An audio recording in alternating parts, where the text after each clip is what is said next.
En 1866, en los extramuros de una Salamanca de piedra dorada y sombras teológicas, el convento de las almas desamparadas comenzó a morir por dentro. No fue la peste, ni el hambre, ni el abandono del clero lo que agostó sus pasillos, sino una plaga silenciosa y devota, una epidemia de cunas vacías que la historia local bautizó con un susurro temeroso: la plaga de los ángeles. En los registros oficiales, no es más que una trágica nota a pie de página, una estadística sombría de mortalidad perinatal, tan común en un siglo de medicina precaria y fe desmedida.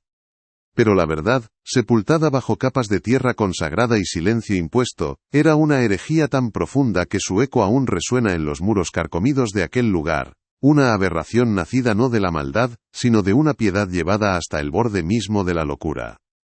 Una verdad que aguardaba paciente en la tinta de un libro que nunca debió ser escrito, y mucho menos encontrado. La historia que estás a punto de escuchar fue enterrada por décadas. Y hay quien prefiere que continúe así. Inscríbete ahora. Si no lo haces, quedarás entre los que ignoraron el aviso cuando éste llamase a su puerta. El escenario de esta revelación no es el convento abandonado, no todavía. Comienza en un lugar de orden y silencio casi absoluto, el Archivo Diocesano de Salamanca, un laberinto de estanterías que se pierden en la penumbra, donde el aire es una mezcla densa del olor a papel quebradizo, a cera de sellado y al incienso rancio que se filtra desde la capilla contigua. Aquí, el tiempo no transcurre, se acumula en forma de polvo sobre legajos encuadernados en piel de becerro. Es un santuario para la memoria oficial de la Iglesia, un lugar donde las verdades se clasifican, se catalogan, y cuando es necesario, se entierran bajo códigos y signaturas que garantizan su eterno descanso. Cada documento es un susurro del pasado. Cada libro un testamento de vidas vividas bajo la mirada de Dios. Pero algunos de esos susurros, los más débiles, los más terribles, esperan una voz que los devuelva a la vida, o a la condena. Nuestro guía en este descenso es el padre Elías, un hombre joven, cuya fe se manifiesta en la meticulosidad y el orden. No es un inquisidor ni un cazador de secretos, sino un archivero. Su misión, dictada por la obediencia, es una tarea tan moderna como anacrónica. Digitalizar los registros más frágiles, los más delicados, antes de que la humedad y los xilófagos los conviertan en polvo ilegible, sellando para siempre los capítulos más incómodos de la historia eclesiástica. Su mundo es uno de fechas, nombres y protocolos, un universo predecible y seguro, donde cada documento tiene su lugar y cada historia su conclusión oficial. Para él, el archivo no es un nido de misterios, sino un puzzle ya resuelto que simplemente debe ser preservado. No sabe que entre sus manos está a punto de caer la pieza que deshará, no solo el puzzle, sino el tablero entero sobre el que se asienta su comprensión del bien, del mal y del sacrificio. El día en que todo cambió, no se distinguía de los demás. La luz que se filtraba por un ventanuco gótico dibujaba un rectángulo dorado en el suelo de piedra. Un escenario efímero donde danzaban las motas de polvo. Elías trabajaba en un lote de misales del siglo XIX, libros de liturgia pesados y solemnes, con los cantos de las páginas gastados por el roce de pulgares devotos. Su tarea era monótona, registrar el título, el año, el estado de conservación, pero al levantar un misal particularmente voluminoso, notó algo anómalo. Un peso desequilibrado, un bulto en su interior que rompía la simetría de las páginas. Con la delicadeza de un cirujano, lo abrió y encontró, cuidadosamente oculto en un hueco tallado en el corazón del libro, un pequeño volumen que no debería estar allí. No tenía título en el lomo, solo una piel oscura y lisa, fría al tacto, como la de un animal que nunca ha sentido el sol. Al principio, el padre Elías pensó que se trataba de un error de catalogación, quizás un diario personal de algún sacerdote, olvidado entre las oraciones del rito. Pero al abrirlo, la pulcritud del texto descartó esa idea. Estaba escrito en un latín impecable, con una caligrafía elegante y firme, la de una mano educada y segura de su propósito. No eran reflexiones ni confesiones. Eran recetas. Una lista de procedimientos descritos con una precisión casi científica, detallando ingredientes, proporciones y métodos de preparación. El título en la primera página, trazado con una tinta ligeramente más oscura, le heló la sangre y despertó en él una curiosidad que pugnaba con un incipiente terror. Se leía, *liber sacra pulvis*, El libro del polvo sagrado. Una contradicción en sí misma, una unión de lo santo y lo profano, que no tenía cabida en la teología que él conocía. El convento del que procedían aquellos misales, el de las almas desamparadas, llevaba más de un siglo cerrado, una cicatriz de piedra en la piel de la campiña salmantina. Los lugareños lo evitaban, sobre todo al caer la noche, cuando el viento que silbaba entre sus arcos rotos parecía modularse en un coro de llantos infantiles. Era un lugar maldito por el fracaso. Ningún proyecto de restauración había prosperado. Los obreros, hombres rudos y poco dados a la superstición, abandonaban el trabajo a las pocas semanas, hablando en voz baja de una tristeza insoportable, un peso en el alma que emanaba de los propios muros, una congoja que se adhería a la ropa y les seguía hasta sus casas. El edificio era un monumento a la desolación, una tumba colectiva cuya historia oficial, la de la plaga de los ángeles, parecía una explicación demasiado simple, demasiado conveniente, para un dolor tan persistente. La figura que dominaba la historia del convento era su abadesa, la Madre Superiora Inmaculada de la Cruz. En los registros públicos y en las hagiografías locales era una santa. Se decía de ella que poseía un don para el consuelo, que su convento era el único refugio para las mujeres que la ciencia y la fe habían abandonado, las estériles, las que sufrían embarazos difíciles, las que perdían a sus hijos antes de poder darles un nombre. Era famosa por su piedad extrema, su devoción casi febril al Santísimo Sacramento, pasando horas arrodillada ante el sagrario, con el rostro transfigurado por una intensidad que sus hermanas confundían con el éxtasis místico. Era un pilar de la comunidad, un ejemplo de virtud y sacrificio. Pero la santidad, a veces, es solo la máscara que oculta una fe llevada a sus consecuencias más monstruosas, una devoción que, al no encontrar consuelo en el cielo, decide construir su propio y terrible paraíso en la tierra. Dentro del archivo, ajeno a los fantasmas del convento, el padre Elías comenzó a leer el asterisco Liber Sacra Pulvis asterisco. Las primeras páginas describían la preparación de la harina, la selección del agua de pozo, la temperatura precisa del horno. Parecía un simple recetario de panadería litúrgica, aunque inusualmente detallado. Pero entonces, apareció el ingrediente que lo cambió todo.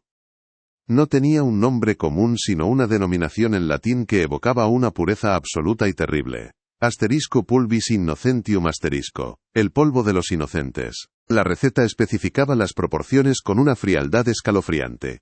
Una parte de polvo por cada 9 de harina. Y a continuación, una serie de anotaciones en el margen, describiendo el origen del ingrediente. Eran referencias a fechas y a iniciales pero sin ningún contexto que permitiera identificarlas de inmediato. Era una abominación codificada, una atrocidad disfrazada de ciencia culinaria. La curiosidad académica de Elías se había transformado en una obsesión moral. Dejó a un lado la tarea de digitalización y se sumergió en los archivos del convento de las almas desamparadas. Buscó los registros de defunción de la década de 1860, la época de la plaga de los ángeles. Página tras página, encontró lo que buscaba. Nombres de niños, o la ausencia de ellos, seguidos de la misma y desoladora anotación, fallecido al nacer, sin bautismo. Eran las almas del limbo, los inocentes por definición, aquellos cuya pureza no había sido manchada por el pecado original, pero a los que se les negaba la visión de Dios. Eran las víctimas perfectas, los ingredientes perfectos. Elías sintió un frío que no nacía de la piedra del archivo, sino de la comprensión que empezaba a tomar forma en su mente. Con manos temblorosas comenzó a cruzar los datos. Comparó las fechas de las defunciones con las anotaciones en el margen del asterisco Liber Sacra Pulvis asterisco. Coincidían. Cada muerte de un nonato o un recién nacido se correspondía con una entrada en el libro de la Madre Inmaculada, pero necesitaba más. Se sumergió entonces en los libros de cuentas del convento, buscando un patrón, una anomalía que confirmara su sospecha. Y la encontró. Junto a cada fecha fatídica, había una anotación críptica en el libro de contabilidad, al lado de la compra de harina para las hostias. Un pequeño símbolo, una cruz dentro de un círculo, que no aparecía en ningún otro registro, era la marca del ritual. La contabilidad de la blasfemia. La prueba de que cada muerte no era solo una tragedia, sino también una cosecha. La investigación de Elías lo llevó a un legajo sellado con una cera roja y quebradiza, una cera que nadie se había atrevido a romper en más de un siglo. La advertencia era clara: no abrir sin autorización papal. Pero su deber ya no era para con el orden del archivo sino para con la verdad, por terrible que ésta fuera. Rompió el sello. Dentro, encontró un fajo de cartas, la correspondencia entre la Madre Inmaculada y un teólogo de la época, un hombre llamado Fray Ambrosio, cuyos escritos habían sido declarados heréticos y excomulgados por la Santa Sede. En aquellas cartas, la abadesa exponía su doctrina retorcida, su evangelio de la desesperación. Hablaba de un mundo tan corrompido por el pecado que la sangre de Cristo, el sacrificio original, ya no era suficiente para lavarlo. En su caligrafía elegante y febril, la Madre Inmaculada argumentaba que se necesitaba un refuerzo para el sacramento. Una nueva forma de transubstanciación. No la del cuerpo de Cristo, sino la transubstanciación de la inocencia. Creía que la pureza absoluta de las almas no bautizadas, al ser infundida en el pan sacramental, podía otorgar una redención más directa, más potente. Discutía con Fray Ambrosio sobre el sacrificio vicario, la idea de que la inocencia de los perdidos podía salvar a los vivos. No era un acto de canibalismo para ella, sino el acto de fe definitivo. Una teología de la locura nacida del dolor insoportable de ver a tantos niños morir, de presenciar la desesperación de tantas madres. Su solución no fue rezar más, sino usurpar el papel de Dios, creando un nuevo y macabro camino hacia la salvación. El horror de la revelación no residía únicamente en el acto en sí, sino en la lógica perversa que lo sustentaba. La Madre Inmaculada no era un monstruo sediento de sangre, sino una pastora que había llevado a su rebaño al precipicio por un exceso de amor y de fe. En su mente, estaba ofreciendo el mayor de los consuelos. A las madres que habían perdido a sus hijos, les daba la oportunidad de, literalmente, incorporar su pureza, de unirse a ellos, en el acto más sagrado de su fe. A las monjas atormentadas por la esterilidad del mundo exterior, les ofrecía una comunión con la vida misma en su forma más prístina. Era una herejía nacida de la compasión, un pacto con las sombras hecho en nombre de la luz. Y esa era la verdad más difícil de asimilar para el padre Elías, que el mal más profundo puede florecer en el terreno de las mejores intenciones. El asterisco Liber Sacra Pulvis asterisco no era solo un recetario, era un manual litúrgico completo. Describía el ritual con un detalle que permitía reconstruirlo en la mente con una claridad espantosa. Todo comenzaba en la cripta, un espacio claustrofóbico bajo el altar mayor de la capilla. Allí, oculto tras una falsa pared de piedra, se encontraba un pequeño horno de ladrillo, no muy diferente a los que se usaban para cocer el pan. Pero su propósito era otro. La narración nos transporta a una de aquellas noches de 1866. Vemos a dos monjas, de rostros impasibles y movimientos mecánicos, llevando el pequeño cuerpo de un recién nacido, envuelto en lino blanco.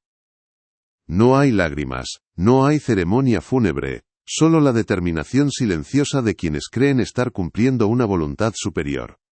El fuego del horno ruge en la oscuridad de la cripta, proyectando sombras danzantes sobre los pequeños nichos vacíos que pueblan las paredes, tumbas que nunca serían ocupadas.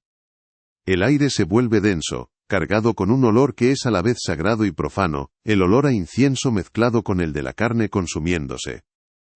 El proceso era meticuloso, casi reverencial. Una vez que el fuego había hecho su trabajo, las cenizas y los fragmentos de hueso calcinado se recogían en un mortero de mármol. Otra monja, con la precisión de un boticario, los pulverizaba hasta obtener un polvo fino y grisáceo, casi impalpable. El asterisco pulvis innocentium asterisco.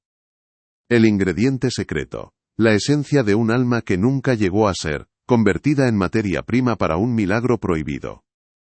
Mientras tanto, en la panadería del convento otras hermanas preparaban la masa para las hostias. La escena es de una normalidad doméstica que la hace aún más terrible. La harina blanca, el agua pura, los gestos ancestrales de amasar el pan que alimentará el cuerpo y el alma. Pero entonces llega el momento crucial. Una de las monjas trae un pequeño cofre de madera oscura, lo abre y con una cucharilla de plata, añade el polvo gris a la mezcla. Lo remueve lentamente, con cuidado, hasta que el color de la masa adquiere un sutil matiz ceniciento, una palidez que ya no es solo la del trigo, sino la de la muerte. Las hostias que se cortan de esa masa son ligeramente diferentes, tienen una textura casi imperceptiblemente más densa, un color que un ojo no advertido podría atribuir a un tostado desigual. La culminación de este horror tenía lugar durante la misa. La capilla del convento, a la luz de las velas, se llenaba de mujeres con el rostro marcado por la pérdida y la esperanza desesperada. Eran las feligresas de la Madre Inmaculada, las que acudían buscando el milagro que solo ella parecía ofrecer. No sabían nada, confiaban, creían. Y en el momento de la consagración, la Madre Inmaculada se alzaba en el altar, su rostro iluminado por una devoción fanática, y elevaba una de aquellas hostias grisáceas. Este es el Cordero de Dios, reforzado por la pureza de sus ángeles, que quita el pecado del mundo. Las palabras no eran exactas, pero la intención era clara. Y las mujeres, llorando de gratitud, se acercaban a comulgar. El acto de comunión se transforma en una escena de un canibalismo ritual e inconsciente. Cada mujer que recibe la hostia en su lengua está, sin saberlo, consumiendo los restos de un niño perdido, a veces incluso los de su propio hijo. Creen estar recibiendo la gracia divina, un consuelo milagroso que aliviará su dolor y les concederá la fertilidad. Y quizás, por un efecto placebo nacido de una fe ciega, algunas sentían un alivio, una paz que atribuían a la intervención divina. Alimentaban su esperanza con las cenizas de sus propias tragedias, cerrando un ciclo de dolor y blasfemia del que la Madre Inmaculada era la suma sacerdotisa. Un horror perfecto, autosostenido, donde las víctimas se convertían en cómplices involuntarias de su propia profanación. De vuelta en el presente, en el silencio del archivo, el padre Elías cierra el asterisco Liber Sacra Pulvis asterisco con manos que tiemblan de forma incontrolable. El sudor frío recorre su espalda. El rostro que se refleja en la pantalla oscura de su ordenador no es el del joven y ordenado archivero de hace unas horas. Es el rostro de un hombre que ha mirado al abismo y ha descubierto que el abismo no está en el infierno, sino en el corazón mismo de la fe. Su propia inocencia, su visión ordenada y segura del mundo, se ha hecho añicos, pulverizada como los huesos de aquellos niños en el mortero de mármol. El conocimiento que ha adquirido es una carga, un veneno, que ha infectado su alma, cada pilar de su fe se tambalea. ¿Cómo puede Dios permitir tal perversión de su sacramento más sagrado? Elías se levanta y camina por el archivo como un sonámbulo. Las hileras de libros que antes representaban el conocimiento y la historia, ahora le parecen un cementerio de secretos, una biblioteca de horrores convenientemente clasificados. Cada legajo podría contener una historia similar, cada sello de cera podría estar ocultando una abominación. La Iglesia, su Iglesia que él veía como un faro de verdad y moralidad, se le revela ahora como una institución capaz de generar y ocultar sus propios monstruos, de enterrar sus pecados bajo siglos de silencio administrativo. La obediencia que lo había guiado hasta ahora se le antoja una forma de ceguera voluntaria, y se enfrenta a una elección imposible: obedecer y enterrar de nuevo la verdad, o desobedecer y desatar un escándalo que podría destruir la fe de muchos. La narración nos lleva una última vez al convento abandonado. Ahora lo vemos con otros ojos. Ya no es solo un edificio en ruinas, es un horno crematorio, un osario disfrazado de casa de Dios. La hiedra que trepa por sus muros ya no parece un simple adorno del tiempo, sino los dedos esqueléticos de los niños enterrados en sus cimientos, tratando de alcanzar la luz. El viento que silba entre sus ventanas rotas ya no es solo viento. Ahora oímos claramente los llantos, el coro de las almas desamparadas que da nombre al lugar, un lamento eterno por el bautismo que nunca recibieron y por la paz que les fue robada para alimentar una fe enferma. El lugar no está vacío, está lleno de ausencias, saturado por el eco de un sufrimiento tan profundo que se ha impregnado en la propia piedra. El olor que persiste en su interior, ese aroma a incienso rancio, a piedra mojada y a algo dulzón, orgánico, como polvo de huesos, adquiere ahora todo su espantoso significado. Es el perfume del sacrilegio, el olor de la Madre Inmaculada, de sus monjas, de su congregación, el olor de la fe corrompida. Al recorrer sus pasillos en ruinas, la cámara se detiene en detalles que antes pasarían desapercibidos. Un crucifijo en el suelo, cubierto de polvo, con la figura de Cristo mirando hacia la tierra, como si no se atreviera a mirar al cielo. Las baldosas, sueltas cerca del altar, que ocultan la entrada a la cripta, el sagrario de plata ennegrecida, que permanece cerrado, quizás guardando todavía la última hostia de aquella producción macabra, una reliquia de la inocencia profanada. El padre Elías finalmente toma una decisión. No puede cargar solo con ese conocimiento. Informa a sus superiores, a los hombres que custodian la historia y la imagen de la diócesis. Les presenta el libro, las cartas, las pruebas irrefutables que ha desenterrado. La reunión se celebra en una sala austera, donde los retratos de obispos pasados parecen juzgarlo desde las paredes. La reacción de los clérigos no es de horror o de indignación, sino de un pragmatismo frío y calculado. Es el control de daños, la protección de la institución por encima de la verdad histórica, o la justicia para las víctimas. La verdad oficial, la que ha perdurado durante más de un siglo, no puede ser profanada por un descubrimiento tan monstruoso. La orden es clara, tajante e inapelable. El asterisco liber sacra pulvis asterisco y toda la investigación del padre Elías deben ser sellados de nuevo. Esta vez, no con una cera frágil, sino bajo los más altos protocolos de seguridad del archivo secreto. El asunto debe ser olvidado para siempre. Se le prohíbe hablar de ello bajo voto de silencio perpetuo. El mal no será espiado, no será confrontado. Simplemente, será archivado. La historia de la plaga de los ángeles seguirá siendo una simple tragedia. El nombre de la Madre Inmaculada seguirá siendo el de una mujer piadosa. Y las almas de los niños seguirán atrapadas en el limbo de una historia que se niega a reconocerlas. Elías obedece, no tiene otra opción, pero la obediencia ya no le proporciona paz, sino un sabor a ceniza en la boca. Su trabajo en el archivo se ha convertido en una condena, cada documento que toca parece susurrarle otros secretos, otras verdades enterradas. Su fe no ha muerto, pero ha quedado herida para siempre, manchada por el conocimiento de lo que los seres humanos son capaces de hacer en nombre de Dios. Ya no puede oficiar la Eucaristía de la misma manera. Cada vez que eleva la hostia blanca y pura, su mente superpone la imagen de una forma grisácea, y en la lengua no siente el sabor del pan, sino la textura del polvo. Las pesadillas se convierten en sus compañeras nocturnas. Sueña con coros de bebés que lloran dentro de sagrarios cerrados, con hornos que arden en la oscuridad bajo los altares de iglesias desconocidas. Sueña que es él quien mezcla las cenizas con la harina, que es él quien distribuye la comunión profana a una congregación de rostros sin ojos. Se despierta con el eco de esos llantos en sus oídos, un eco que a veces durante el día cree oír en el silencio del archivo. El conocimiento no lo ha liberado, lo ha encarcelado en la misma cripta que a las víctimas de la Madre Inmaculada. Se ha convertido en el guardián de un secreto que lo está consumiendo por dentro. El mal no murió con la Madre Inmaculada y sus monjas. No se disipó con el tiempo.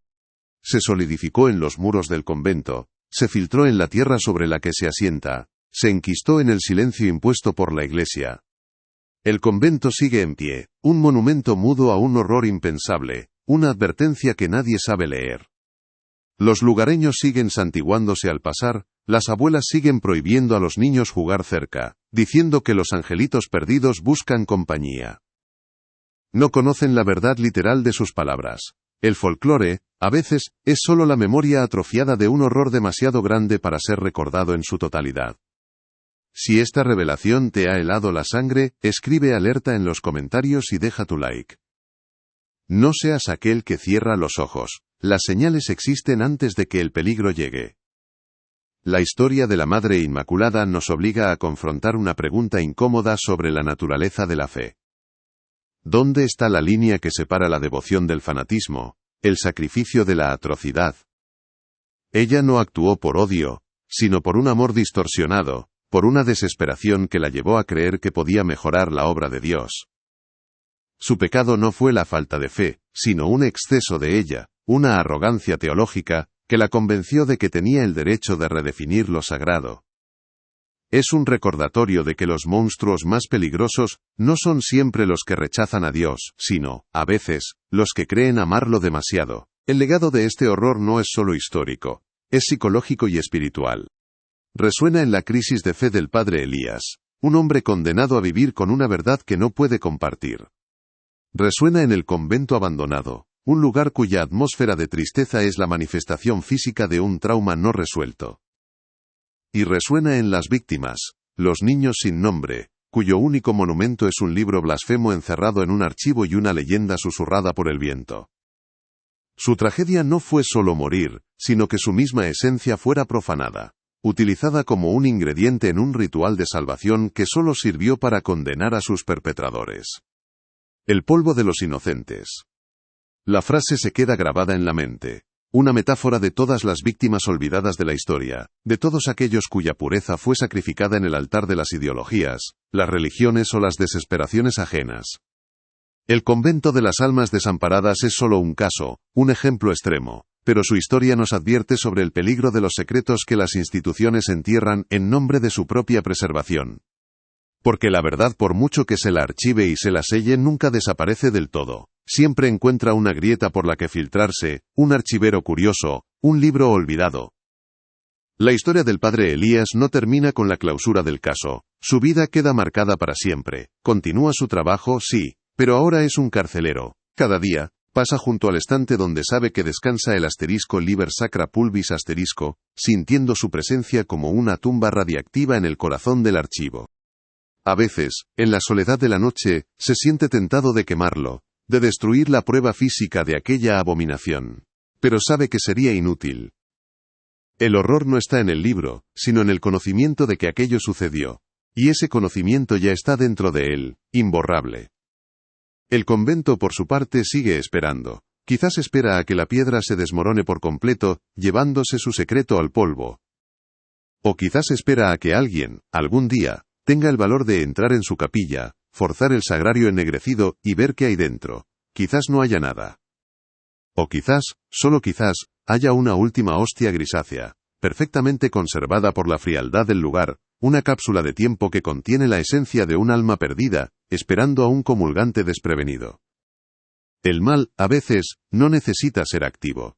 Le basta con esperar, con ser paciente, sabiendo que la curiosidad humana es tan fuerte como la fe. Y así, el caso del convento de las almas desamparadas se transforma de historia a mito.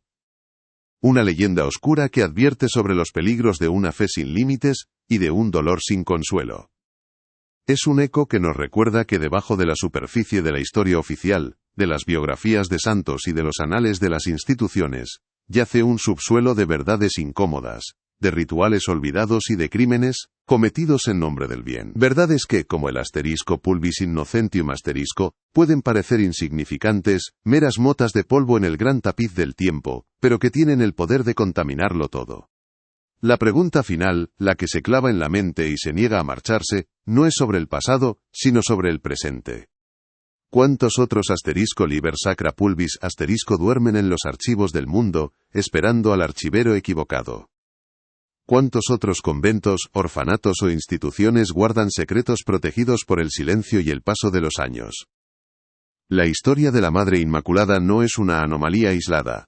Es una manifestación extrema de una oscuridad que anida en la capacidad humana para justificar lo impensable cuando se siente abandonada por la divinidad. Y así, nos quedamos con una última y perturbadora reflexión, una duda que se extiende más allá de los muros de Salamanca y se proyecta sobre cada sagrario olvidado, sobre cada rito cuya historia hemos dado por sentada. ¿Y si el eco de esas almas nunca abandonó la hostia, y sigue esperando, en cada tabernáculo polvor? En 1866, en los extramuros de una Salamanca de piedra dorada y sombras teológicas, el convento de las almas desamparadas comenzó a morir por dentro. No fue la peste, ni el hambre, ni el abandono del clero lo que agostó sus pasillos, sino una plaga silenciosa y devota, una epidemia de cunas vacías que la historia local bautizó con un susurro temeroso.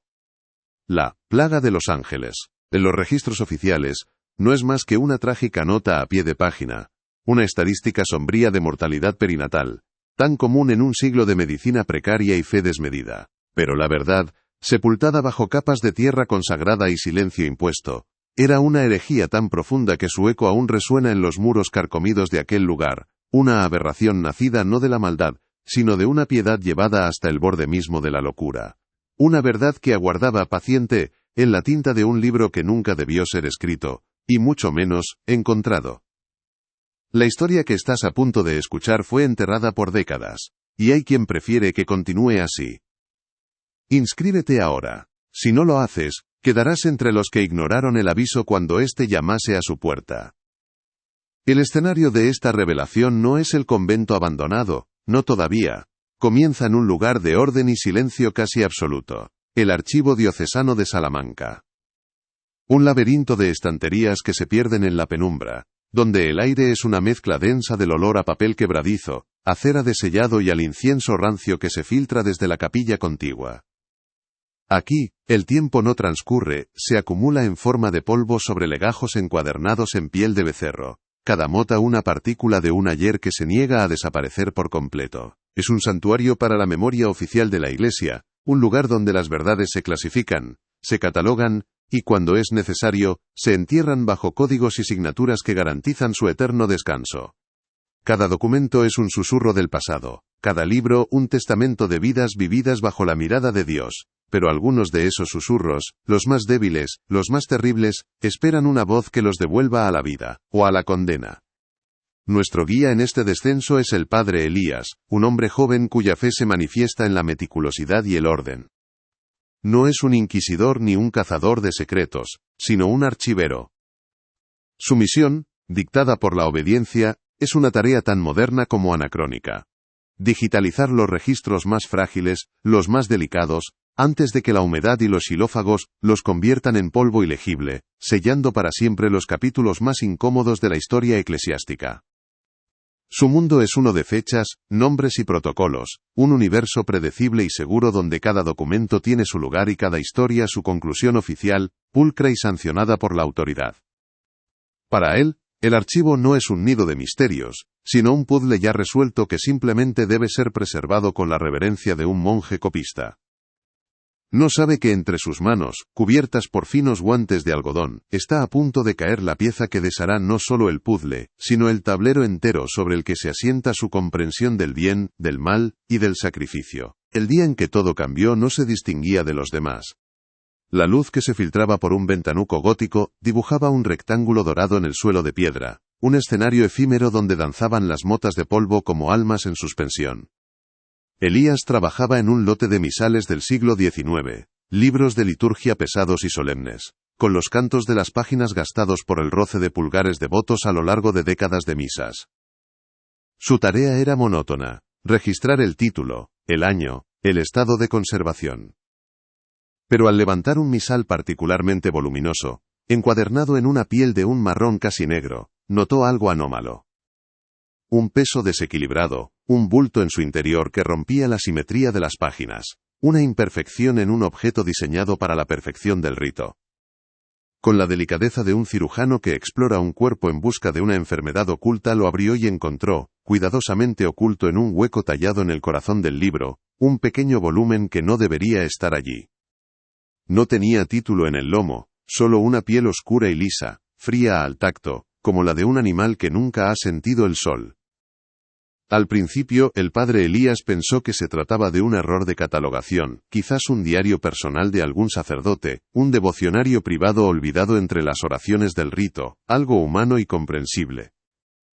Pero al abrirlo, la pulcritud del texto descartó esa idea de inmediato. Estaba escrito en un latín impecable, con una caligrafía elegante y firme, la de una mano educada y segura de su propósito. Una mano que no dudaba al trazar las palabras. No eran reflexiones ni confesiones. Eran recetas. Una lista de procedimientos descritos con una precisión casi científica, detallando ingredientes, proporciones y métodos de preparación con una frialdad que contrastaba violentamente con el contexto sagrado del misal que lo albergaba. El título en la primera página, trazado con una tinta ligeramente más oscura, casi negra sobre el pergamino amarillento, le heló la sangre y despertó en él una curiosidad que pugnaba con un incipiente terror. Se leía, *liber sacra pulvis, el libro del polvo sagrado.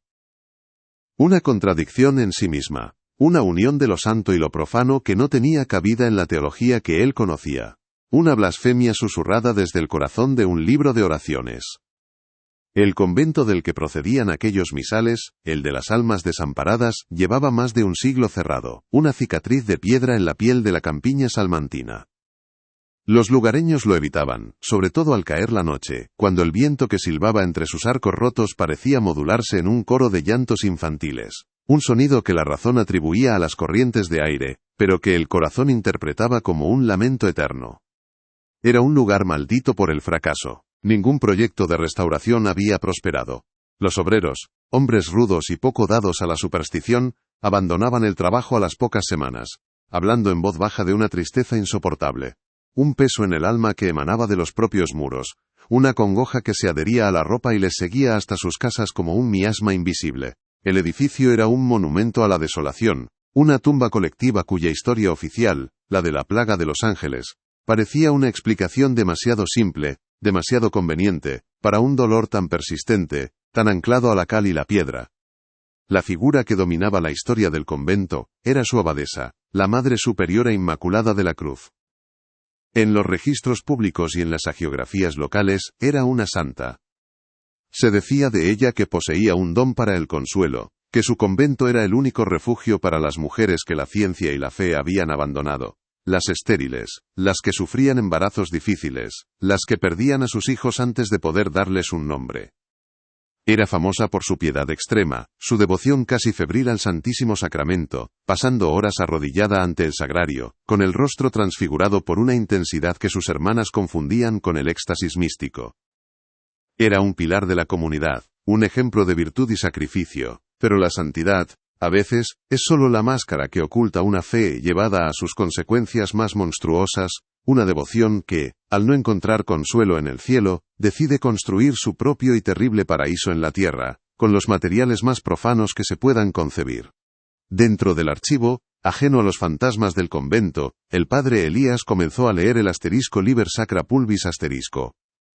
La experiencia fue como sumergir las manos en agua helada. Al principio, solo se siente el frío, luego viene el dolor punzante de la comprensión.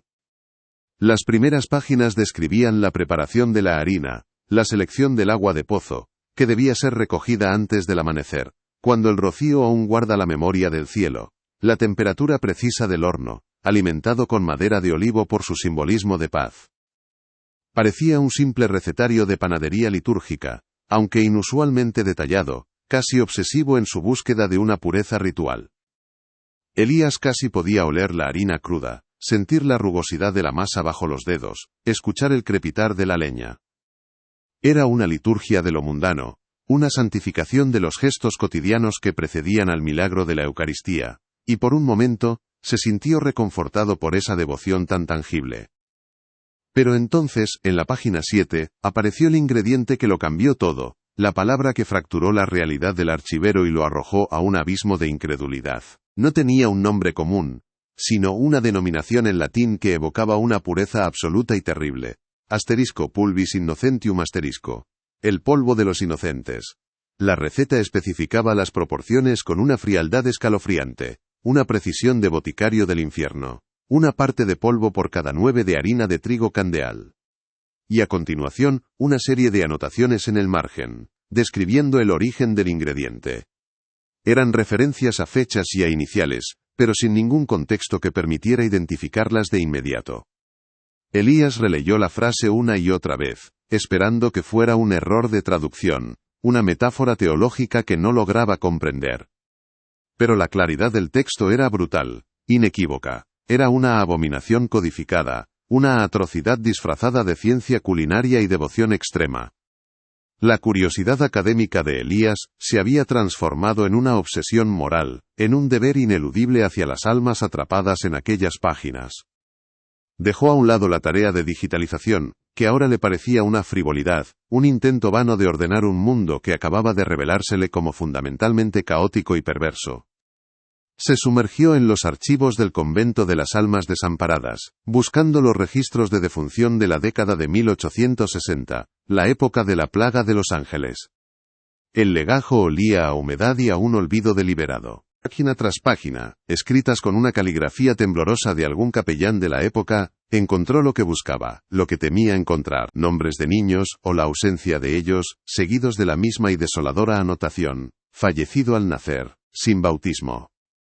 Eran las almas del limbo, los inocentes por definición, aquellos cuya pureza no había sido manchada por el pecado original, pero a los que se les negaba la visión de Dios. Eran las víctimas perfectas, los ingredientes perfectos.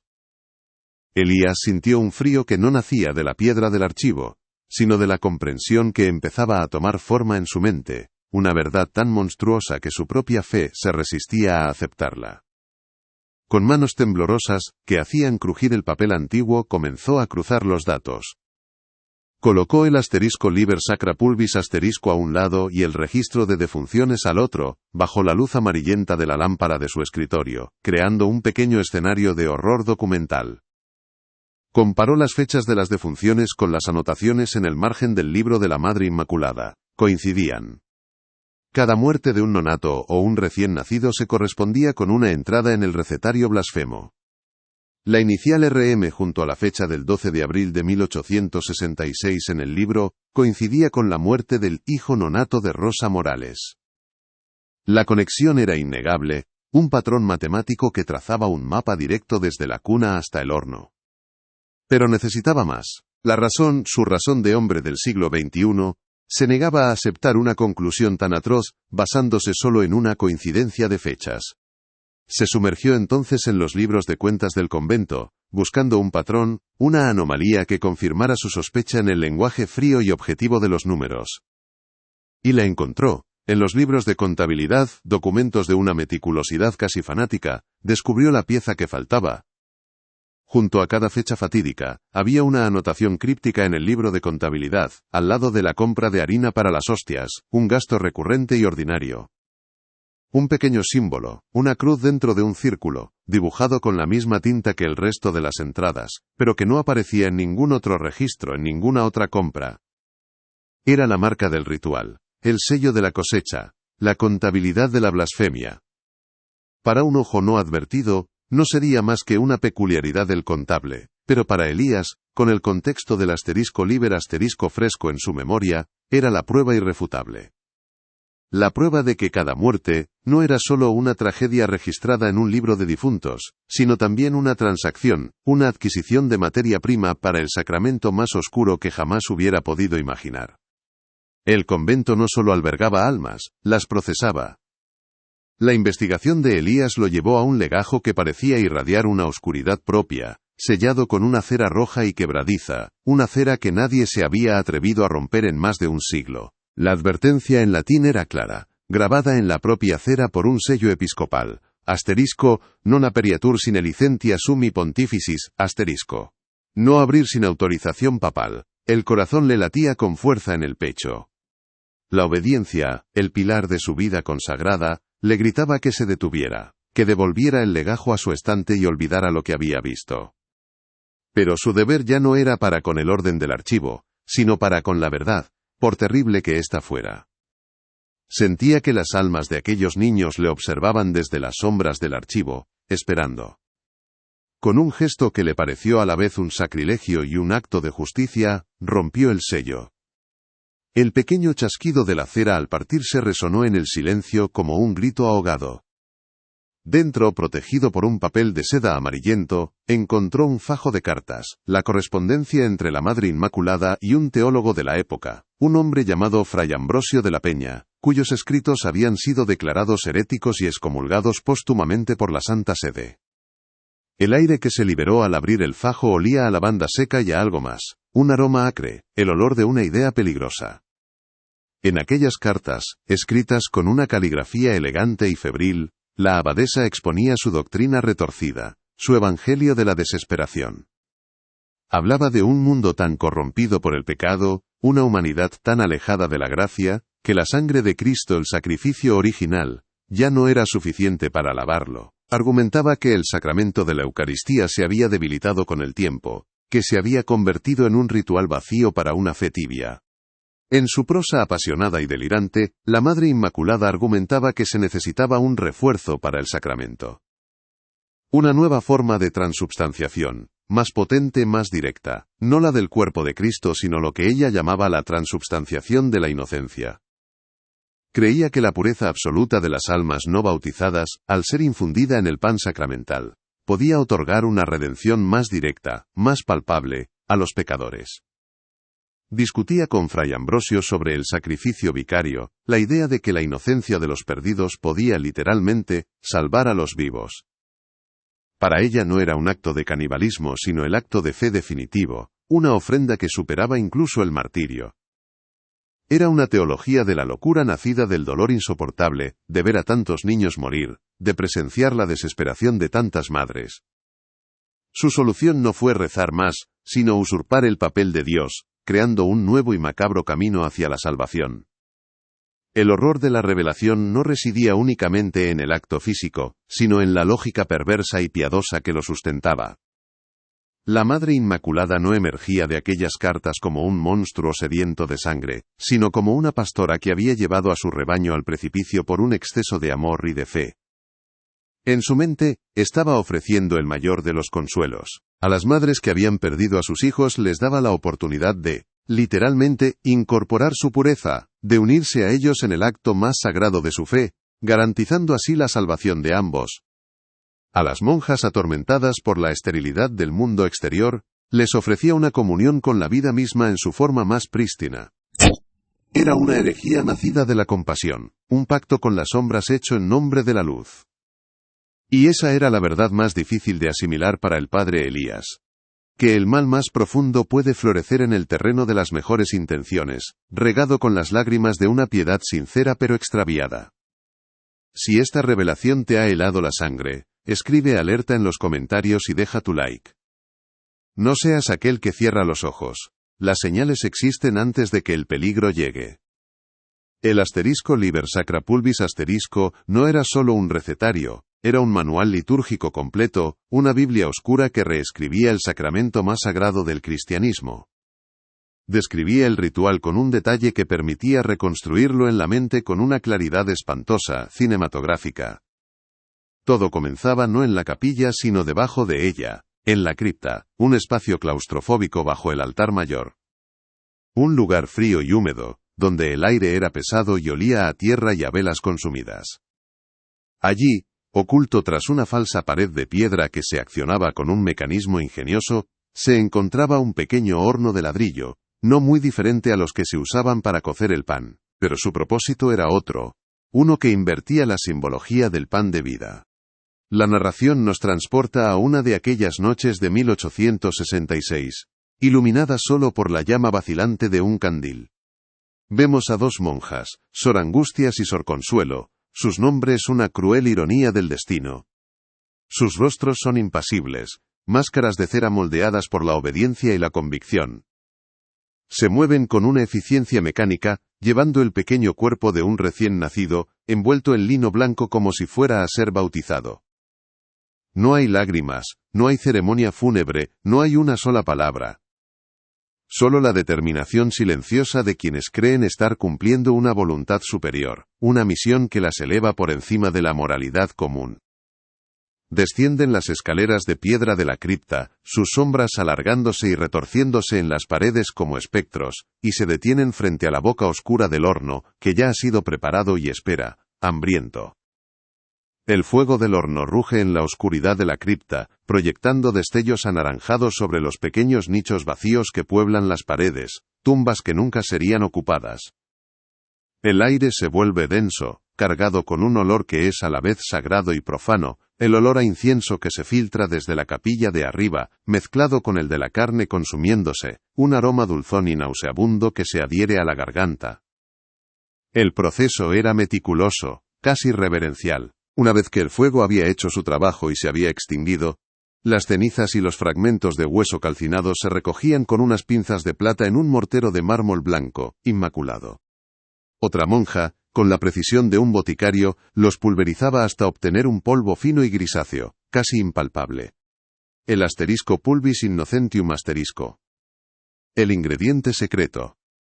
La esencia de un alma que nunca llegó a ser, convertida en materia prima para un milagro prohibido. Mientras tanto, en la panadería del convento en la superficie, bajo la luz de la luna que se filtraba por la ventana, otras hermanas preparaban la masa para las hostias. La escena es de una normalidad doméstica, que la hace aún más terrible. La harina blanca y pura, el agua del pozo, los gestos ancestrales de amasar el pan que alimentará el cuerpo y el alma. Se oye el suave murmullo de sus oraciones mientras trabajan, una banda sonora de piedad para un acto de profanación. Pero entonces, llega el momento crucial. Una de las monjas que estuvo en la cripta, Sor Angustias, entra en la panadería portando un pequeño cofre de madera de ébano. No dice nada. Lo abre y, con una cucharilla de plata, añade el polvo gris a la mezcla.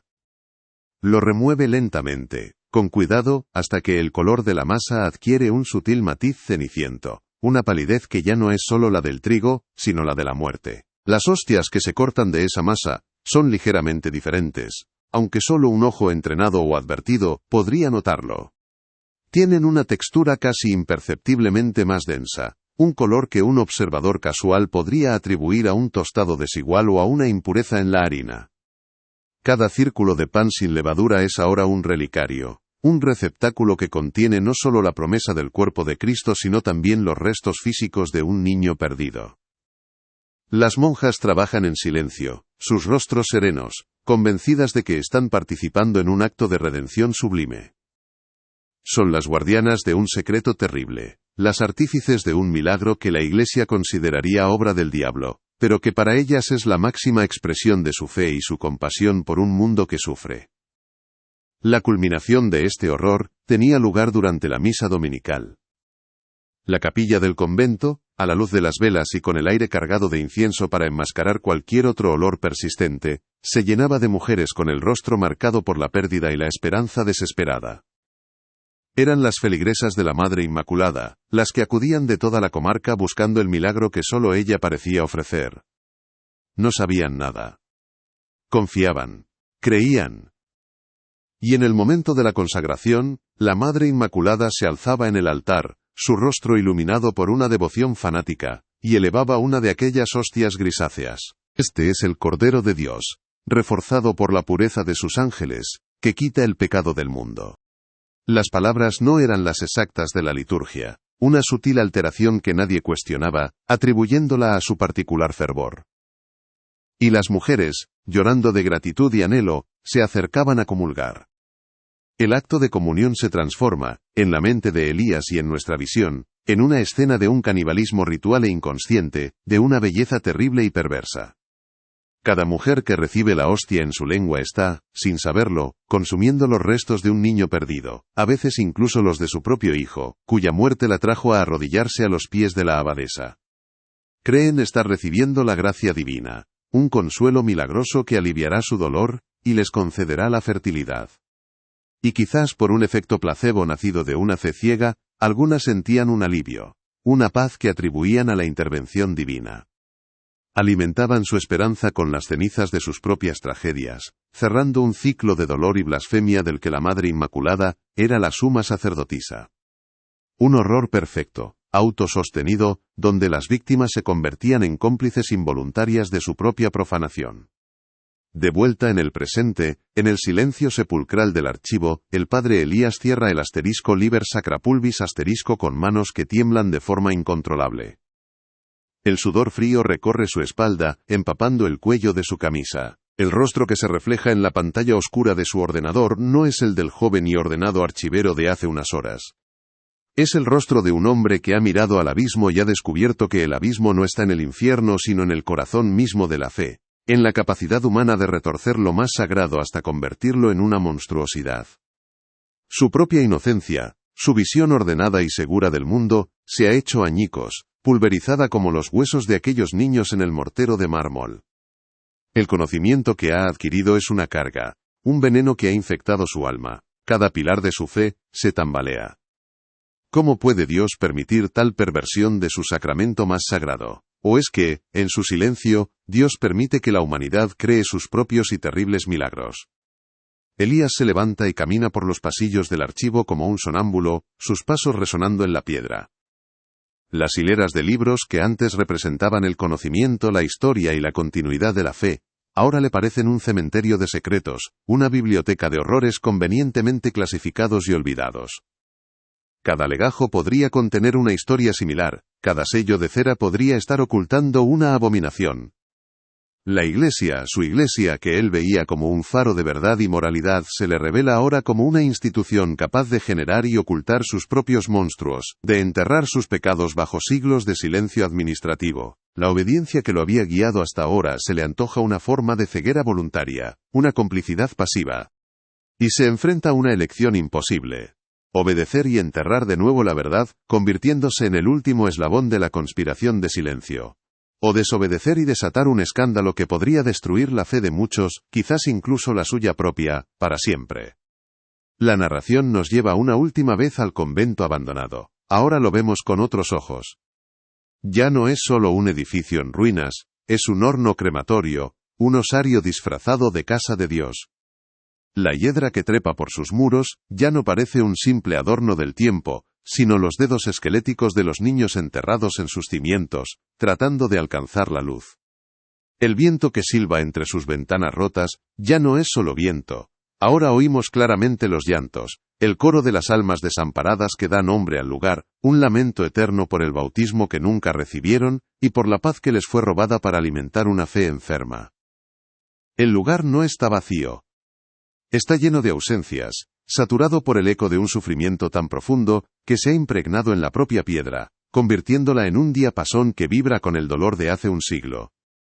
Cada ráfaga de aire que atraviesa los claustros, arrastra consigo susurros ininteligibles, fragmentos de oraciones blasfemas, y el llanto ahogado de un recién nacido. El olor que persiste en su interior, ese aroma a incienso rancio, a piedra mojada y a algo dulzón, orgánico, como polvo de huesos, adquiere ahora todo su espantoso significado.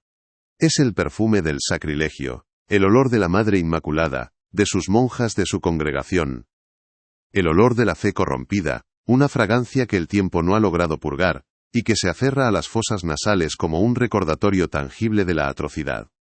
Al recorrer sus pasillos en ruinas, la cámara se detiene en detalles que antes pasarían desapercibidos. Un crucifijo en el suelo, cubierto de polvo, con la figura de Cristo mirando hacia la tierra, como si no se atreviera a mirar al cielo, las baldosas sueltas cerca del altar, que ocultan la entrada a la cripta, una cicatriz mal disimulada en el suelo sagrado, el sagrario de plata ennegrecida, que permanece cerrado, quizás guardando todavía la última hostia de aquella producción macabra, una reliquia de la inocencia profana. El padre Elías finalmente toma una decisión que sella su destino. No puede cargar solo con ese conocimiento, con el peso de tantas almas silenciadas. La obediencia a la verdad, a una justicia elemental, se impone sobre la obediencia a la jerarquía. Informa a sus superiores, a los hombres que custodian la historia y la imagen de la diócesis. Les presenta el libro, las cartas, las pruebas irrefutables que ha desenterrado. La reunión se celebra en una sala austera del Palacio Episcopal, donde los retratos al óleo de obispos pasados parecen juzgarlo desde las paredes, sus ojos pintados observando con una severidad intemporal. El aire es denso, cargado con el aroma a cera de suelo y a siglos de decisiones tomadas a puerta cerrada. Elías siente el frío de la piedra a través de sus zapatos, un frío que parece subir desde los cimientos mismos de la institución a la que ha dedicado su vida. La reacción de los clérigos no es de horror o de indignación, sino de un pragmatismo frío y calculado, afilado por siglos de experiencia en la gestión de crisis espirituales y terrenales. Es el control de daños, la protección de la institución por encima de la verdad histórica o la justicia para las víctimas. La verdad oficial, la que ha perdurado durante más de un siglo, no puede ser profanada por un descubrimiento tan monstruoso. Escuchan a Elías en un silencio tenso, sus rostros impasibles, como si estuvieran evaluando no la veracidad de la historia, sino el alcance del daño potencial. No ven una tragedia, ven un problema. No ven a las víctimas, ven una mancha en la reputación que debe ser limpiada antes de que se extienda. Sus miradas se cruzan por encima de la mesa de caoba pulida, un lenguaje silencioso de poder y preservación. La orden es clara, tajante e inapelable, pronunciada con una voz suave pero inflexible por el más anciano de los presentes, un hombre cuya cara parece un mapa de secretos bien guardados.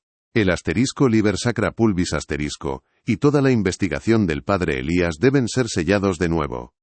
Esta vez no con una cera frágil que un archivero curioso pueda romper, sino bajo los más altos protocolos de seguridad del archivo secreto, en una sección a la que ni siquiera él tendrá acceso en el futuro. El asunto debe ser olvidado para siempre. Se le prohíbe hablar de ello bajo voto de silencio perpetuo, un voto que no se hace a Dios sino a la propia Iglesia. El mal no será expiado, no será confrontado, simplemente, será archivado. Será clasificado, catalogado, y enterrado una vez más, esta vez con la plena autoridad de la diócesis. La historia de la plaga de los ángeles seguirá siendo una simple tragedia. El nombre de la Madre Inmaculada seguirá siendo el de una mujer piadosa. Las almas de los niños seguirán atrapadas en el limbo de una historia que se niega a reconocerlas. Elías obedece, no tiene otra opción. Su rebelión ha durado lo que ha tardado en presentar las pruebas. Ahora, el peso de la jerarquía cae sobre él, aplastando su impulso de justicia. Pero la obediencia ya no le proporciona paz, sino un sabor a ceniza en la boca, un gusto amargo que le recuerda al asterisco pulvis innocentium asterisco. Su trabajo en el archivo se ha convertido en una condena. Cada documento que toca, parece susurrarle otros secretos, otras verdades enterradas. Su fe no ha muerto, pero ha quedado herida para siempre, manchada por el conocimiento de lo que los seres humanos son capaces de hacer en nombre de Dios, y lo que otros, también en nombre de Dios, son capaces de ocultar. Se ha convertido, contra su voluntad, en el último eslabón de la cadena de silencio, un carcelero de la misma verdad que intentó liberar. Ya no puede oficiar la Eucaristía de la misma manera. El ritual, que antes era el centro de su vida espiritual, una fuente de consuelo y misterio, se ha convertido en una fuente de tormento. Cada vez que eleva la hostia blanca y pura, su mente superpone la imagen de una forma grisácea, y en la lengua no siente el sabor del pan sin levadura, sino la textura del polvo, la arenilla de los huesos calcinados. El vino ya no es sólo la promesa de la sangre de Cristo, sino que le recuerda a todos los sacrificios no autorizados, a toda la sangre derramada en los márgenes de la fe. Su piedad se ha vuelto una actuación, una máscara que oculta la herida supurante de su alma, una herida que sólo él conoce, y que no puede compartir con nadie. Las pesadillas se convierten en sus compañeras nocturnas, una liturgia oscura que se celebra en los rincones más profundos de su mente. Sueña con coros de bebés que lloran dentro de sagrarios cerrados, sus llantos amortiguados por el metal precioso. Sueña con hornos que arden en la oscuridad, bajo los altares de iglesias desconocidas, un fuego secreto que alimenta el corazón de la iglesia. Sueña que es él quien mezcla las cenizas con la harina, sus manos cubiertas de un polvo gris que se niega a desaparecer. Sueña que es él quien distribuye la comunión profana a una congregación de rostros sin ojos, de bocas abiertas que esperan en silencio. Se despierta con el eco de esos llantos en sus oídos, un eco que a veces durante el día, cree oír en el silencio absoluto del archivo, un fantasma acústico que le recuerda su pacto de silencio. El conocimiento no lo ha liberado, lo ha encarcelado en la misma cripta que a las víctimas de la Madre Inmaculada. Se ha convertido en el guardián de un secreto que lo está consumiendo por dentro, como un fuego lento. Su celda no tiene barrotes de hierro, sino estanterías de madera llenas de legajos. Su condena no es el aislamiento físico, sino el aislamiento de un saber que lo separa del resto de los creyentes. Ve el mundo de la fe, desde el otro lado del velo, consciente de la oscuridad que se oculta tras la belleza de los rituales y la solemnidad de los dogmas. Es un hombre solo, atrapado entre la fe que una vez tuvo y la terrible verdad que ahora posee. El mal no murió con la Madre Inmaculada y sus monjas. No se disipó con el tiempo ni con el abandono del convento. Se solidificó en los muros del edificio. Se filtró en la tierra sobre la que se asienta. Se enquistó en el silencio impuesto por la Iglesia. El convento sigue en pie. Un monumento mudo a un horror impensable. Una advertencia que nadie sabe leer. Los lugareños siguen santiguándose al pasar. Las abuelas siguen prohibiendo a los niños jugar cerca, diciendo que los angelitos perdidos buscan compañía. No conocen la verdad literal de sus palabras. El folclore, a veces, es solo la memoria atrofiada de un horror demasiado grande para ser recordado en su totalidad. Una cicatriz en el imaginario colectivo cuya herida original ha sido olvidada. Si esta revelación te ha helado la sangre, escribe alerta en los comentarios y deja tu like. No seas aquel que cierra los ojos. Las señales existen antes de que el peligro llegue. La historia de la Madre Inmaculada nos obliga a confrontar una pregunta incómoda sobre la naturaleza de la fe. Una pregunta que resuena en los pasillos del archivo donde Elías cumple su condena. ¿Dónde está la línea que separa la devoción del fanatismo, el sacrificio de la atrocidad? Ella no actuó por odio, ni por sadismo, sino por un amor distorsionado, por una desesperación que la llevó a creer que podía mejorar la obra de Dios. Su pecado no fue la falta de fe, sino un exceso de ella, una arrogancia teológica, que la convenció de que tenía el derecho de redefinir lo sagrado, de manipular la materia misma de la salvación. Es un recordatorio de que los monstruos más peligrosos no son siempre los que rechazan a Dios, sino, a veces, los que creen amarlo demasiado, hasta el punto de querer ocupar su lugar. El legado de este horror no es solo histórico, es psicológico y espiritual. Resuena en la crisis de fe del padre Elías, un hombre condenado a vivir con una verdad que no puede compartir, un confesor sin nadie a quien confesar su carga. Resuena en el convento abandonado, un lugar cuya atmósfera de tristeza es la manifestación física de un trauma no resuelto, una herida abierta en el paisaje. Y resuena en las víctimas, los niños sin nombre, cuyo único monumento es un libro blasfemo encerrado en un archivo y una leyenda susurrada por el viento. Su tragedia no fue solo morir, sino que su misma esencia fuera profanada, utilizada como un ingrediente en un ritual de salvación que solo sirvió para condenar a sus perpetradores y a quienes, un siglo después, eligieron el silencio. El polvo de los inocentes. La frase se queda grabada en la mente, una metáfora de todas las víctimas olvidadas de la historia, de todos aquellos cuya pureza fue sacrificada en el altar de las ideologías, las religiones o las desesperaciones ajenas. El convento de las almas desamparadas es solo un caso, un ejemplo extremo, pero su historia nos advierte sobre el peligro de los secretos que las instituciones entierran en nombre de su propia preservación, porque la verdad, por mucho que se la archive y se la selle, nunca desaparece del todo. Siempre encuentra una grieta por la que filtrarse, un archivero curioso, un libro olvidado, siempre deja un rastro, un olor, una mancha en el alma de quien la descubre. La historia del padre Elías no termina con la clausura del caso. Su vida queda marcada para siempre, dividida en un antes y un después del asterisco liber sacra pulvis asterisco. Continúa su trabajo, sí, con la misma meticulosidad de siempre, pero ahora es un carcelero. Cada día, pasa junto al estante donde sabe que descansa el secreto, sintiendo su presencia como una tumba radiactiva en el corazón del archivo, un punto de gravedad oscura que atrae sus pensamientos. A veces, en la soledad de la noche, se siente tentado de quemar el libro, de destruir la prueba física de aquella abominación. Pero sabe que sería inútil. El horror no está en el libro, sino en el conocimiento de que aquello sucedió. Y ese conocimiento ya está dentro de él, imborrable, parte de su propia carne espiritual. El convento, por su parte, sigue esperando. Quizás espera a que la piedra se desmorone por completo, llevándose su secreto al polvo del que surgió. O quizás espera a que alguien algún día tenga el valor de entrar en su capilla, forzar el sagrario ennegrecido y ver qué hay dentro. Quizás no haya nada. O quizás, solo quizás, haya una última hostia grisácea, perfectamente conservada por la frialdad del lugar, una cápsula de tiempo que contiene la esencia de un alma perdida, esperando a un comulgante desprevenido. El mal, a veces, no necesita ser activo. Le basta con esperar, con ser paciente, sabiendo que la curiosidad humana es tan fuerte como la fe, y que siempre habrá alguien dispuesto a abrir puertas que deberían permanecer cerradas. Y así, el caso del convento de las almas desamparadas se transforma de historia a mito. Una leyenda oscura que advierte sobre los peligros de una fe sin límites y de un dolor sin consuelo. Es un eco que nos recuerda que debajo de la superficie de la historia oficial, de las biografías de santos y de los anales de las instituciones, yace un subsuelo de verdades incómodas, de rituales olvidados y de crímenes cometidos en nombre del bien.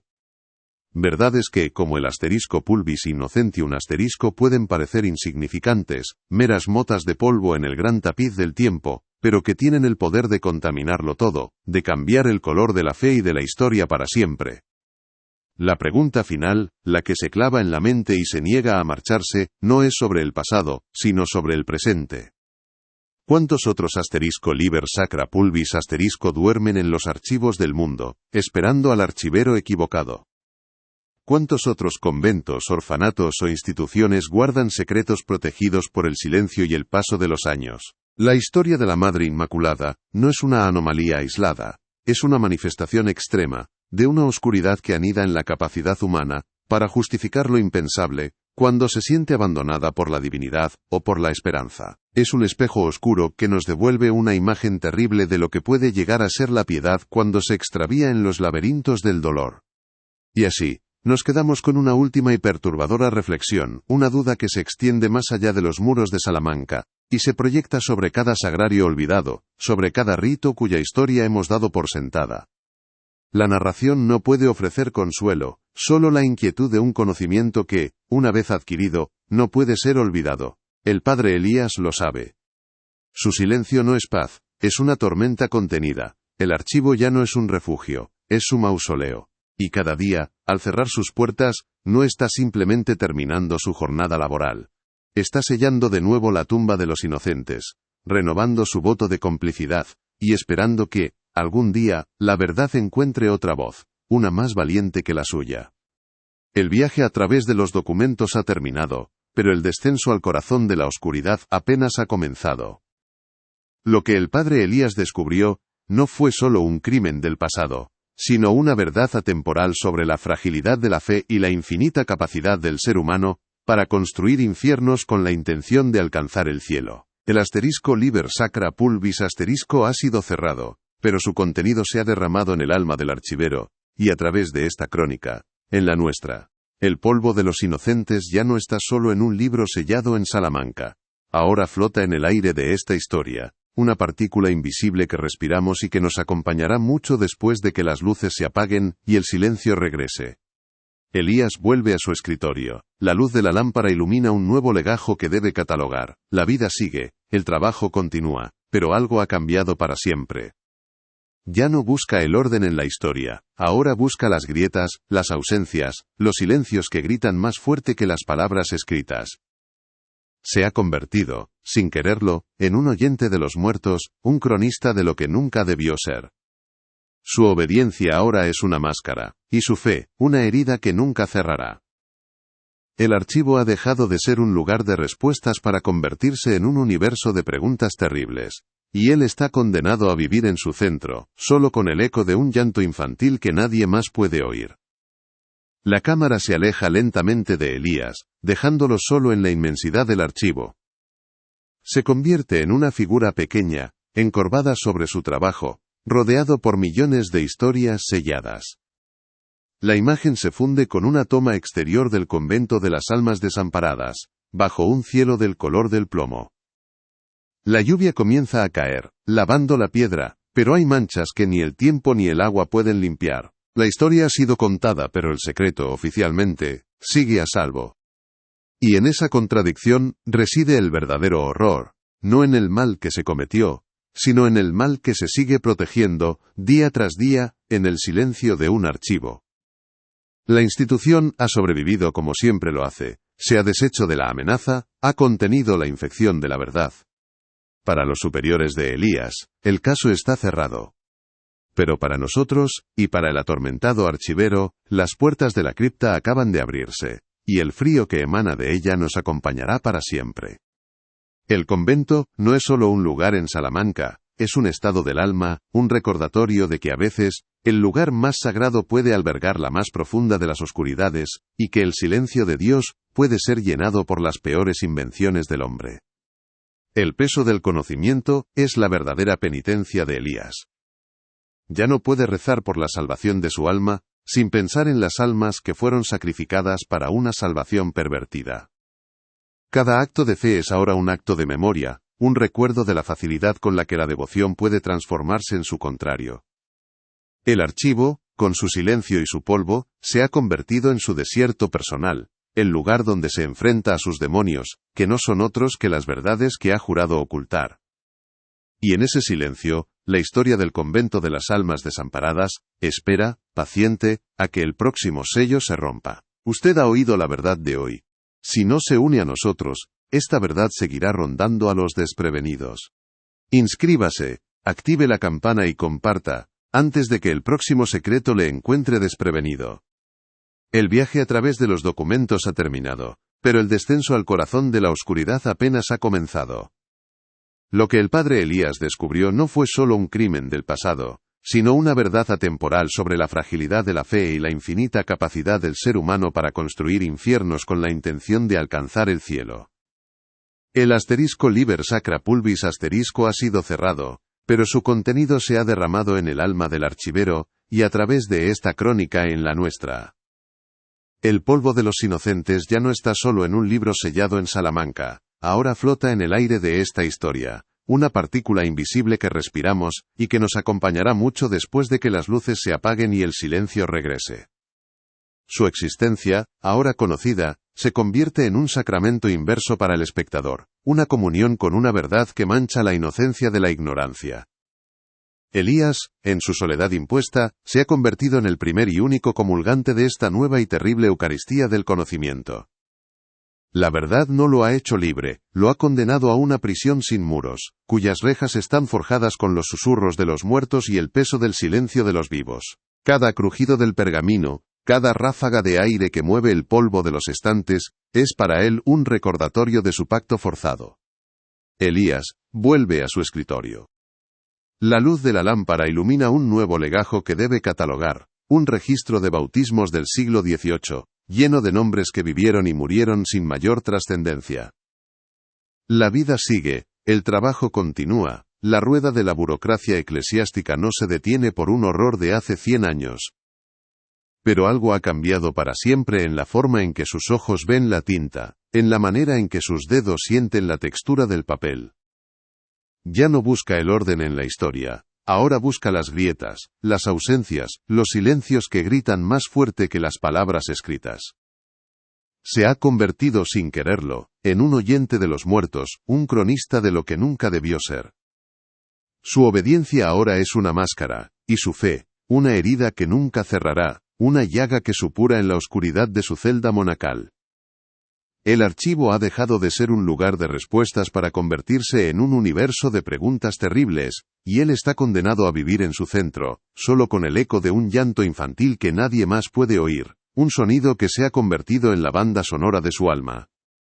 La cámara se aleja lentamente de Elías, dejándolo solo en la inmensidad del archivo. Se convierte en una figura pequeña, encorvada sobre su trabajo, un monje moderno rodeado por millones de historias selladas, la mayoría triviales, algunas heroicas, y una, al menos una, absolutamente monstruosa. La imagen se funde con una toma exterior del convento de las almas desamparadas, bajo un cielo del color del plomo. La lluvia comienza a caer, finas agujas de agua fría que lavan la piedra. Pero hay manchas que ni el tiempo ni el agua pueden limpiar. La historia ha sido contada, pero el secreto, oficialmente, sigue a salvo. Y en esa contradicción reside el verdadero horror, no en el mal que se cometió, sino en el mal que se sigue protegiendo, día tras día, en el silencio de un archivo, en la obediencia de un buen hombre. El mal no necesita de la maldad activa para perdurar, a menudo, le basta con la pasividad de los justos, con el pragmatismo de las instituciones que valoran más su supervivencia que su alma. La institución ha sobrevivido como siempre lo hace, se ha deshecho de la amenaza, ha contenido la infección de la verdad. Para los superiores de Elías, el caso está cerrado, archivado no solo en el sótano del palacio episcopal, sino también en los recovecos de sus conciencias, justificado como un mal menor para preservar un bien mayor. Pero para nosotros, y para el atormentado archivero, las puertas de la cripta acaban de abrirse, y el frío que emana de ella nos acompañará para siempre. El convento no es solo un lugar en Salamanca, es un estado del alma, un recordatorio de que a veces, el lugar más sagrado puede albergar la más profunda de las oscuridades, y que el silencio de Dios puede ser llenado por las peores invenciones del hombre. La fe, nos enseña esta historia, no es un escudo contra el mal, a veces, puede ser el martillo que lo forja, la herramienta que le da una forma piadosa y aceptable. El peso del conocimiento es la verdadera penitencia de Elías. Ya no puede rezar por la salvación de su alma sin pensar en las almas que fueron sacrificadas para una salvación pervertida. Cada acto de fe es ahora un acto de memoria, un recuerdo de la facilidad con la que la devoción puede transformarse en su contrario, con la que el amor puede volverse posesivo y caníbal. El archivo, con su silencio y su polvo, se ha convertido en su desierto personal, el lugar donde se enfrenta a sus demonios, que no son otros que las verdades que ha jurado ocultar. Y en ese silencio, la historia del convento de las almas desamparadas espera, paciente, a que el próximo sello se rompa, a que el próximo archivero curioso tropiece con la verdad, reiniciando el ciclo de descubrimiento y ocultación. Es una historia que se niega a morir, porque sus víctimas nunca tuvieron la oportunidad de vivir, y así, nos quedamos con la pregunta final, la que se clava en la mente y se niega a marcharse, resonando mucho después de que la crónica termine. ¿Y si el eco de esas almas nunca abandonó la hostia? ¿Y si su esencia, su inocencia profanada, no se disipó con el fuego, sino que quedó atrapada en la materia, una reliquia maldita? La pregunta se expande como una mancha de humedad en un muro antiguo. ¿Y si sigue esperando, en cada sagrario olvidado de cada capilla abandonada, a ser consumido de nuevo? Esta no es una pregunta teológica, sino una de horror puro. Sugiere que el mal no es solo un acto, sino una sustancia, una energía que puede ser contenida y liberada. El convento de las almas desamparadas ya no es solo historia, es una advertencia. Una advertencia de que hay secretos que, al ser enterrados, no mueren, sino que fermentan, esperando el momento de volver a la superficie, más potentes y venenosos que nunca. Usted ha oído la verdad de hoy. Si no se une a nosotros, esta verdad seguirá rondando a los desprevenidos. Inscríbase, active la campana y comparta, antes de que el próximo secreto le encuentre desprevenido.